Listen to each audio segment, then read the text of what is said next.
ধরে এক ভাই মৃত্যু সজ্জায়, এক ভাই কোথায় মৃত্যু সজ্জায় মরবে মরবে মনে হয় ইন্তেকাল করবে, ওই ভাইকে আর এক ভাই দেখতে আসে। তখন ওই ভাই বলতেছে যে আমাকে আমার সামনে থেকে ওকে চাপাও, আমার সামনে থেকে কি করো, ওকে চাপাও। তার সন্তানদেরকে বলতেছে, তার স্ত্রীদেরকে বলতেছে তাকে চাপাও, কারণ ও সারা জীবন আমাকে কষ্ট দিছে, আমার সম্পদ ভোগ করছে, আমাকে ভাড়া রাখছে, আমার বাপের সম্পদ থেকে আমাকে দূরে রাখছে, আমার বাপের সম্পদ থেকে আমাকে সে চাপায় রাখছে, যার করে আমার ছেলে সন্তান কষ্ট করছে, আমি কষ্ট করছি।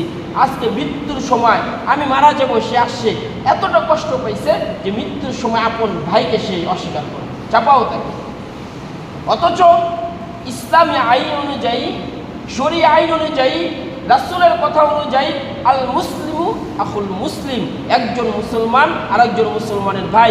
সে চাই আমেরিকা থাকুক, সে চাই লন্ডন থাকুক, সে চাই ভারতে থাকুক, সে চাই আফগানিস্তানে থাকুক, সে চাই পৃথিবীর যেই অঞ্চলে থাকুক না কেন, যেই কোনায় থাকুক না কেন, আমার ইসলাম বলে ও আমার ভাই। সুবহানাল্লাহ।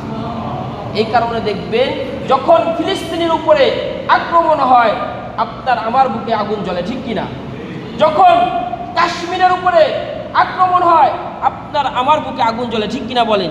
যখন আমার মুসলমান ভাইদের উপরে, যখন আমার মুসলমান ভাই যারা ভারতে বসবাস করে তাদের উপর আক্রমণ হয়, আপনার আমার বুকে আগুন জ্বলে, ঠিক কিনা বলেন?